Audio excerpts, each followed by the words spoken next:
Hello, hello. I hope everybody is still excited. Thank you, Shanti, for the opportunity. This is my first time being a moderator. I'm usually a pre-screen jury for Smarties, so I'm really excited to be here. Okay, the topic that we are going to cover, the four of us, is about the ideas that drive change. So we talk about culture, hyperculture. We talk about, Pamir talk about, clients, also fixing internal approval process, internal thinking to accommodate the creation of big ideas and standing by them. So from all of us, the four of us, we are coming from the agency side. So we're going to talk mostly from the agency point of view. So if I were to give you a bit of a context on the ideas that drive change, we know that Indonesia is one of the most active country in social media, right? So we have about between 140 to 180 million of active social media users. The engagement is growing around 26% year on year. And almost every Indonesian spend more than 3 hours a week on social media. So that's really a lot on the average versus globally. And they're not just, looking at feeds or consuming media, but 30% of them are creating. So if I were to put 150 million active social media users, so 30% of that will be 45 million are active content creators in Indonesia. So on that note, content is overwhelming, content is constant. So Indonesia, I believe, is not lacking in content. We are probably the most content-saturated market in Indonesia. And given that context, right, it brings us to a critical question that if a market, in a market that produces and consumes content at this scale, what actually makes an idea matter? So what does it take? And so today we're not talking about the best work that we're going to display, but really the gap between the work that we could really actually do to build the brands more relevant, culturally more meaningful to the actual work that we put out there. And so hence, what actually turns an idea into something that drives change? All right, so I have a questions for us here. And the first one is really about why ideas don't move. The description says, right, that moving an idea from concept to a movement requires more than just creativity. In my personal point of view, many great ideas don't die because of the lack of creativity, but maybe too risky for the people, the system, the brands, the agency. So in your point of view, what is the X factor that makes one idea becomes a movement or stay in a boardroom? Is it the courage, both client and agency? Is it the system or, something that's probably too risky politically, geopolitically, or whatever that is, or something else? So who wants to answer first? Yeah. Okay. That's what we have, Dan. Okay, thank you. Thank you for that question. I think everybody is grappling with this from a creativity and courage perspective. So let me just address it from both perspectives. First, with creativity. I agree that there's no lack of creativity in the market. I think there is a lot of creativity. There's a great amount of intention to deliver great work as well. But perhaps if I were to look at ourselves a little bit more, the circumspect perspective, perhaps there is a difference in what we think is creative. The gap, I'd call it a knowledge gap. You think you know everything on the basis of which you've created a solution, but perhaps that gap exists, which you realize at the time of presentation, sharing with clients, etc. So I think it's upon agencies to kind of minimize that knowledge gap first, so that creativity is relevant. The second aspect is courage.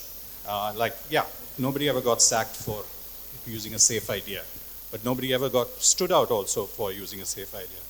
And our friends in Kantar talk about this market where brand power is driven by differently meaningful. In that context, I think marketers need to be reminded time and again that actually courage is really, really critical for you to drive brand power. I think that's an important part. And finally, from a partnership perspective, I think courage is also infectious. People feed off each other in courage. So if you go into a meeting, if you go into an idea presentation and you don't really feel it, you're not in it entirely, the only thing that will suffer is the idea. Okay, so for me, I think it's not necessarily either courage or creativity. We live in a world where we are bombarded. Previously, we have like only hundreds of messages thrown upon us. Right now, it's about 6,000 to 10,000 a day. Each consumer is bombarded with 6,000 to 10,000 messages a day, right? So in both cases where the agency and the clients work together, we are working with velocity as well as the volume. Imagine the number of content that we churn out each day and the velocity at which we have to produce and churn out that way. So we have been taught and disciplined where you have to go through a process, and unless we start evolving in that process as well, we get lost in the middle. At the beginning, we are all very brave. We all want to be creative, but along the process, we get distracted with a lot of the noise that's going on around us. So I think it's about also focusing on what matters and identifying what matters so that the bravery and creativity live up to see the light of day. Hi, I'm the odd man out, CEO. I'm the creative guy, sir. Yeah, so I think it's a very provocative question, and I don't think bold ideas can be safe. And, you have to risk it, otherwise it doesn't go out of the boardroom. The most important thing is what is on risk is being ignored. That is the bigger risk than embracing a bolder idea and running with it. So we really feel that it's mix of courage and creativity. But I will add one more point, which is shared ambition. If your client partners and you have a shared ambition, this courage talk will be, easy. We know we have decided where to go. How to go, is the journey rough? There will be crocodiles in the water?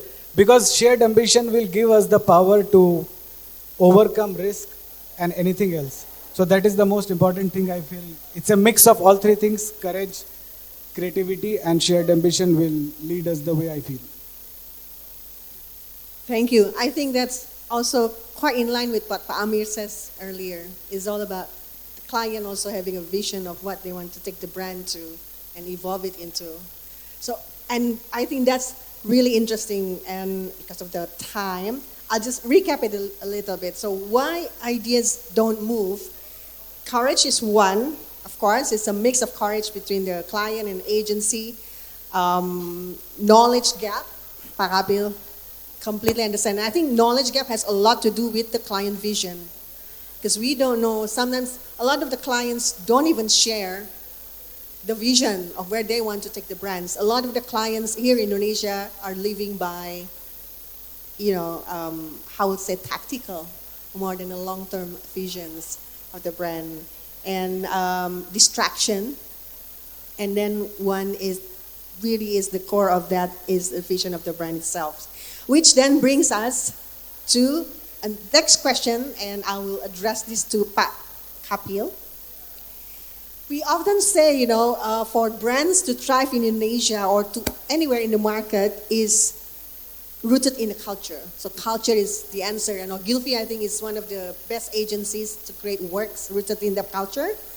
But Indonesia has a lot of cultural signal, trends, behavior, community. So which ones do you think are worth building on to become a global movement versus piggybacking or just reacting?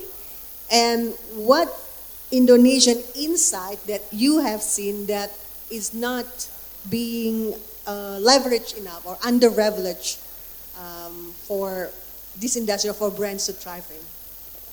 Okay, two parts. Let me try the first one first. Okay, I'm just going to tell you a bucket thing that I use. I'm sure many others have their own names for it, etc. The fact that you also said that there's a lot more signals, there's a lot more noise, distraction. I'd like to say, listen, we put in all the information and signals that you get into two large buckets. One is a discover bucket, which is a lot of what you used to do in inciting earlier. Now you have a lot more information, but you have to derive insight from it. You cannot assume the information is insight. That has a long-term impact on how you build your brand. So that's an important bucket. The second is the mirror bucket, which is the popularity bucket, the new things that are happening in culture that's important for you to participate in, where you choose to participate with a unique point of view, in your tone of voice, and you see if it adds back to your brand story as well. Only then you participate in it. Even there you need to have some thinking, some filtering before you get down to it, and it can't be just everything, right? Because participation for participation's sake is a really expensive, I think, hobby in this whole thing. Okay, so that's one. The second one was on the insight. For me, one thing I find really, really interesting about this place is, and it's more in culture than in advertising, I see people are able to deliver really, really fundamentally strong truths, sometimes even uncomfortable truths, in the garb of humor or a non-serious space. And I think movies, for example, or memes do it much better than advertising. I think advertising just resorts to slapstick more often than not, versus meaningful humor, which is, I think, done beautifully in movies, is done beautifully in memes. I think we can do a lot more on that. It's me. Do you think we don't do that much because a lot of the brands here are risk averse, I might say? Is it more because of that? Or just not getting into that? I just want to echo a part of what Ravi said. So there is an aspect of, I think the terming of it of risk is wrong. We shouldn't, the moment you call it risk, you say, okay, there's something wrong about it. It's the only way to grow. If you didn't do that, you're not going to get disproportionate growth. Staying at the same place is actually going to help you move backwards, not forward. So I think if you just change the way we look at it, then that shared vision that he spoke about, then even clients know that this is an investment, a disproportionate investment for you to reach your goal, not for us to reach creative joy. Creativity is the means to reach your goal. I think that's the shift we need to have. Interesting. I think when we talk about risk, I'm going to come to the question for Rachel then. In order to minimize that risk, and I love the fact that we need to say it differently or look at it differently to be saying an investment for growth, right? So, and clients really rely on data. So Rachel, as a CEO, and you look at the intersection of media and data and creativity, data, I would say, has a double-edged sword, right? It can really grow your ideas, but and give us confidence, but also can be very conservative, when you just want to double confirm what you already know, right? So, to minimize that risk or that getting that investment, how do you use data, not just to validate ideas, but to actually unlock that cultural instinct and and make the campaign bigger and feel like a movement than just an ad? So very interesting that you gave me that question, because in Dentsu we look at data not just as a measurement of whether something works or doesn't work, or if something fails or doesn't fail, but it also gives us indication of the behavioral changes, patterns that are shifting. And I think this is what, again, with all the velocity, with all the distractions, this is where we kind of forget that step where data can also lead us to future answers, right? So for us, data is not just about, again, measuring the campaign, but essentially finding a way to be able to have a foresight of what could be the next cultural shifts and what could be the next needs of the consumer. Because the now is so cluttered that, again, you have the tendency to fight within the now and get really drowned out by the clutter, unless you have a very distinctive communication, which, going back to that creativity and courage, is a very tough fight. So one of the things we do in Denso is look at future needs, look at where we can play differently into the roles of consumers' lives.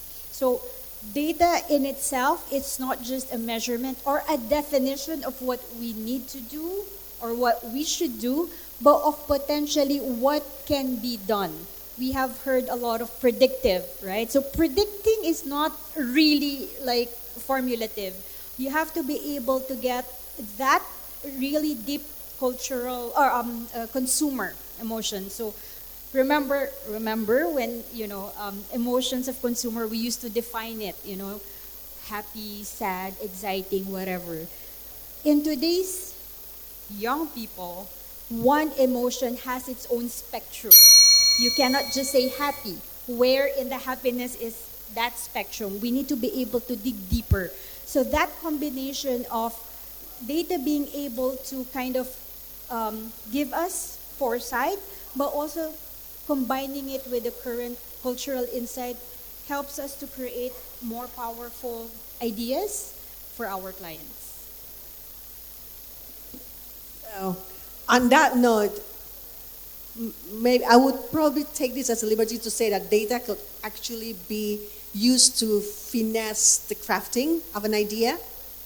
All right. So on that note, Papa Rafi, you've led some of the most awarded creative. I mean, Mondelez is one of the, work that Leo has done beautifully. So how then do you maintain the crafting of an idea or the craft of an idea when it has to be scaled across different platforms these days and communities without losing its original soul or impact that was initially meant to be there? Yeah, I think scale is where ideas goes to die, and honestly, that is the fear always. But few things we look at it, and personally I also, which is, first is what is the soul of the idea?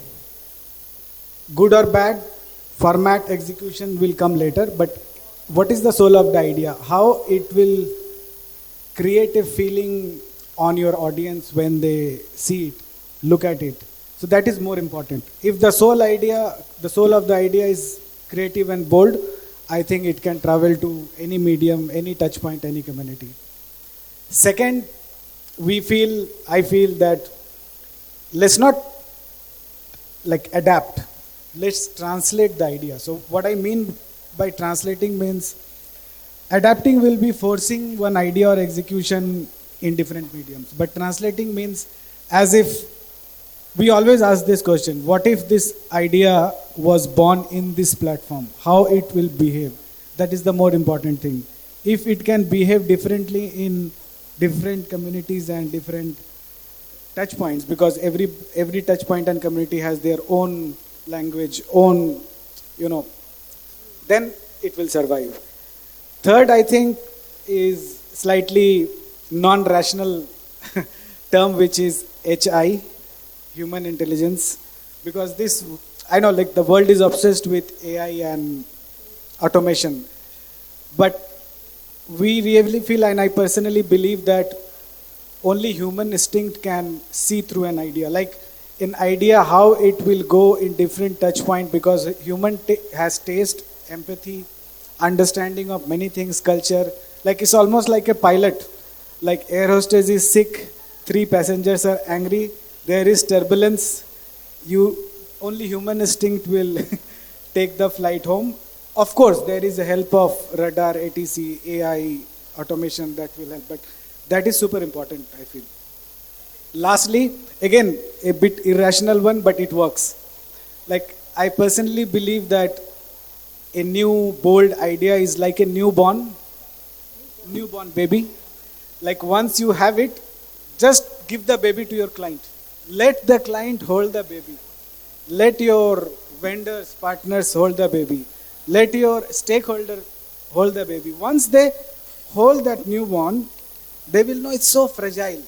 And they will really, not only you now protecting the baby, everybody around you protecting baby. So coming back to communities, digital touch point, sometimes we don't know where the execution is happening, which is the party.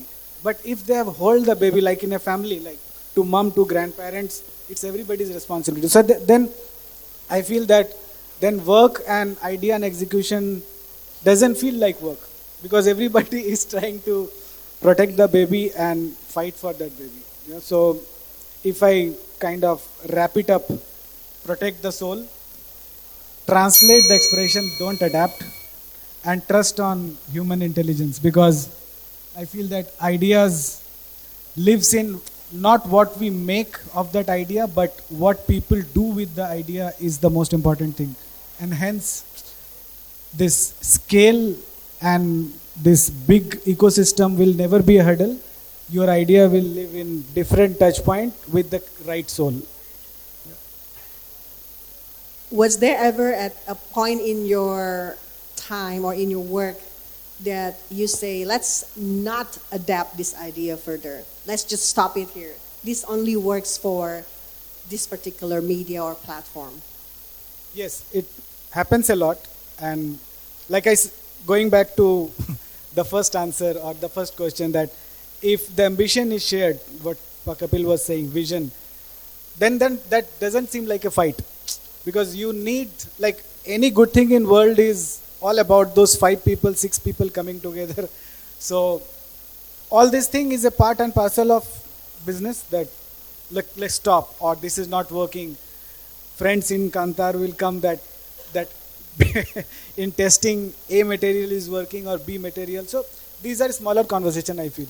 It can be tackled, this is part of the journey. But the bigger question is that with all this culmination of execution, what we are achieving.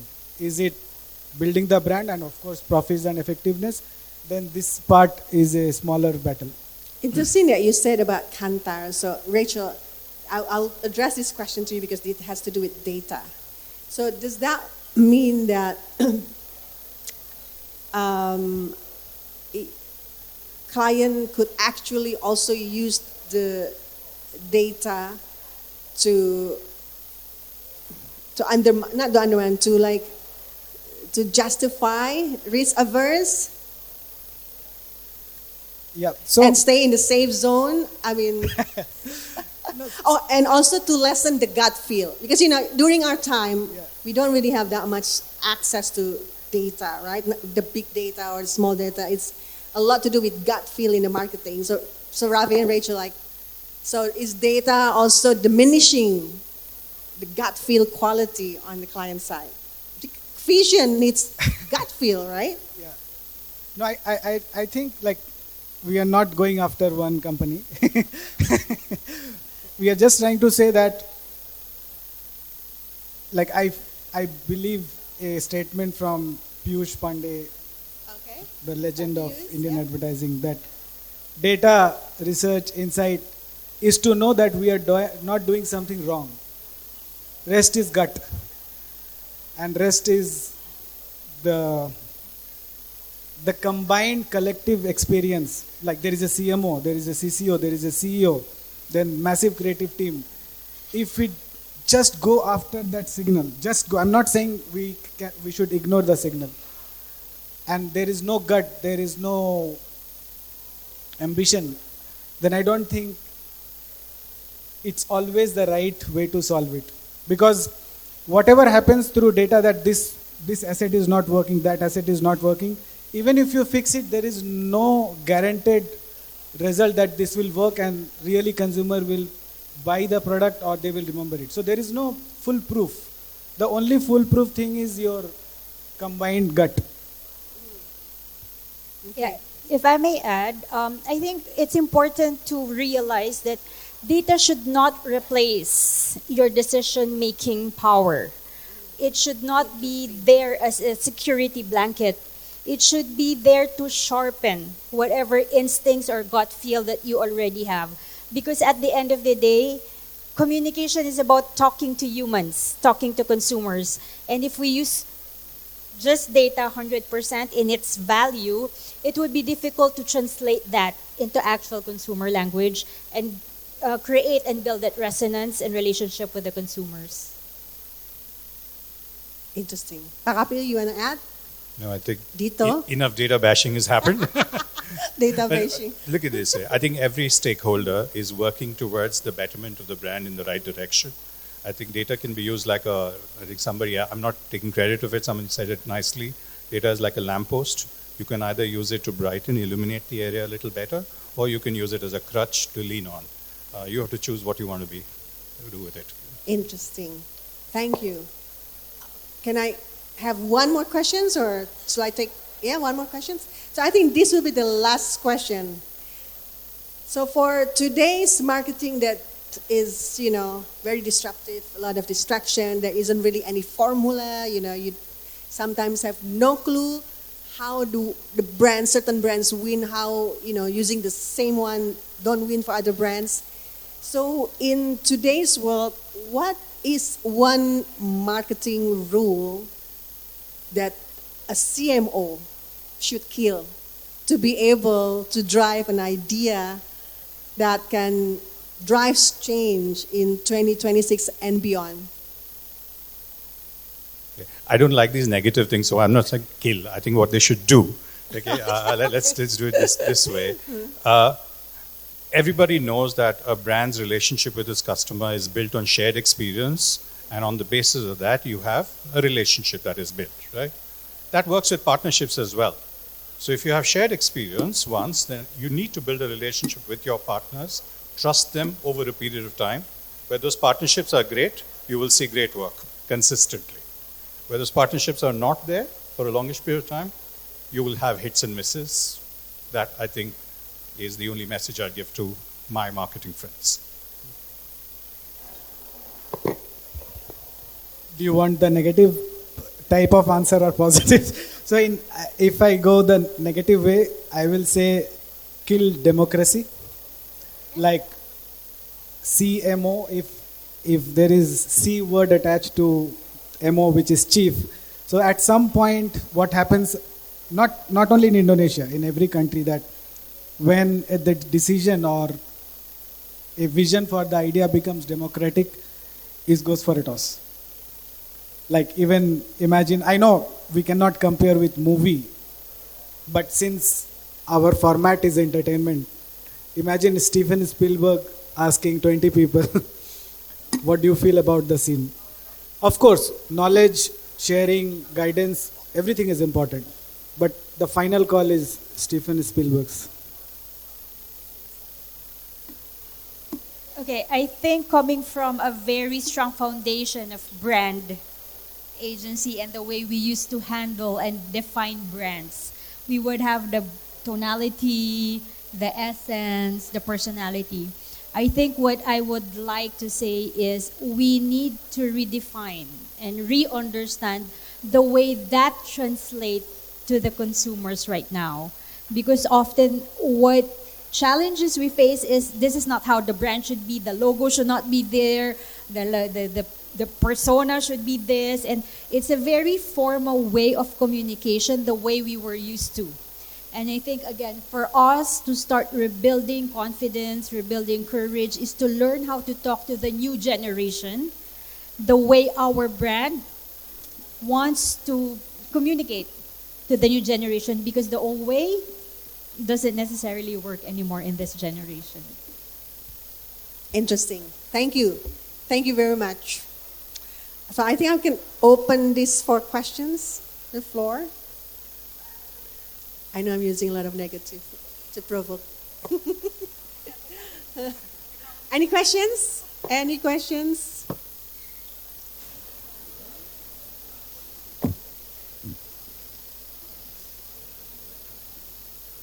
No question? Okay. I'll just thank you very much for all the esteemed speakers. Let me just recap it a little bit. So what actually drives, what are ideas that drive change about? So we talk about why ideas don't move, which is really to minimize the knowledge gap. And have really defined the brand power, what is differently meaningful these days, and focus on what matters because of the velocity, the distraction that's happening here, and a mix of courage and also I think one important is about sharing, brands sharing a vision to the agencies on how they want to take, what the brand vision is for them and how they would like to see it happen and how the agencies can help them. Because otherwise, the ideas can also run into risk of being ignored.